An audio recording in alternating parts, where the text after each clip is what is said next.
బులెటిన్లో breaking news చూస్తున్నాం. పాలకుర్తి నియోజకవర్గంలోని టీకే తండాలో పోలింగ్ను బహిష్కరించారు గిరిజనులు. తమ గ్రామాన్ని ఎవరూ పట్టించుకోవడం లేదని, మౌలిక సదుపాయాలు కల్పించడం లేదని ఆవేదన చెందుతున్నారు. స్పష్టమైన హామీ ఇస్తేనే ఓటు హక్కు వినియోగించుకుంటామని చెప్తున్నారు. దీనిపై పూర్తి వివరాలు మా కరెస్పాండెంట్ విజేంద్ర అందిస్తారు. విజేంద్ర చెప్పండి, ఇంతకుముందే మన శ్రీధర్తో కూడా మాట్లాడము. ఓటింగ్ అయితే నార్మల్గానే నడుస్తుంది, అంటే అభివృద్ధి చేయలేదు కాబట్టి వీళ్ళు బహిష్కరించారు అనుకోవచ్చా?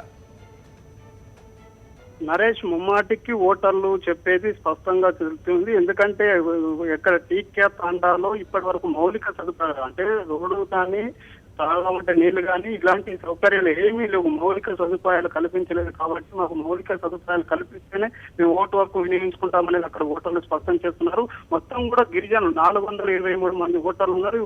423 మంది ఓటర్లు కూడా ఒకటే చెప్తున్నారు. ఎందుకంటే మా గ్రామాన్ని ఎవరు పట్టించుకోలేదు. ఇప్పటి వరకు మేము ఎన్నో సార్లు ఓట్లు వేసాము, ప్రజాప్రతినిధులు ఎన్నుకున్నాం కానీ ఎవరు పట్టించుకోలేదు. ఇప్పుడు మళ్ళీ ఓట్ల కోసం వస్తున్నారు.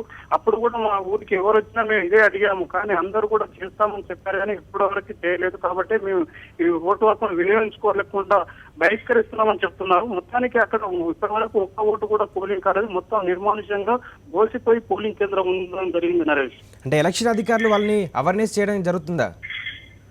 అంటే ఇప్పుడు ప్రస్తుతం అయితే పోలీసులు వాళ్ళతో ఆ గ్రామస్తులతోటి మాట్లాడడం జరిగింది. వాళ్ళని కోఆర్డినేషన్ సమన్వయం చేసి మీరు ఓటు హక్కు అయితే వినియోగించుకొని అధికారులను తీసుకొస్తామని చెప్పి కొద్దిసేపటి క్రితమే రెవెన్యూ అధికారులు ఇక్కడికి చేరుకొని వారితో మాట్లాడడం జరుగుతుంది. వాళ్ళందరూ కూడా ఆవేశంతో ఆగ్రహం వ్యక్తం చేస్తున్నారు. ఎందుకంటే మాకు ఇప్పటి వరకు ఎవరు పట్టించుకోలేదు, ఓట్లప్పుడు మాత్రమే వస్తారు, ఆ తర్వాత పట్టించుకోరు.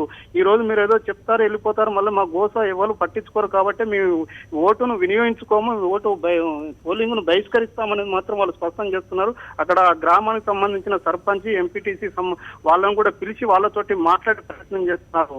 నరేష్, అంటే మొత్తానికి చూసుకుంటే అయితే గ్రామస్తులతో మాట్లాడే ప్రయత్నం చేశారు. స్పష్టంగా వాళ్ళు స్పష్టంగా కోరుకుంటున్నది ఏంటి అసలు?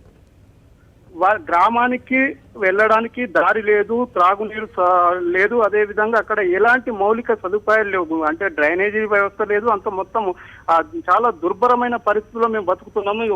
అంటే తొర్రూరుకు దగ్గరలో ఉన్న అంటే గిరిజన గ్రామం అయినప్పటికీ ఇలాంటి పరిస్థితి ఎదుర్కోవడం ఏదో మారుమూల ప్రాంతం కూడా కాదు. ఇలాంటి పరిస్థితుల్లో మేము ఎట్లా బతుకుతాం, మా బతుకుల గురించి ఎవరు పట్టించుకోలేదు. కాబట్టి ఈ విధంగా మేము నిరసన తెలుపుతున్నాం అనేది వాళ్ళు చెప్తున్నారు. Naresh, okay Vijender, thank you.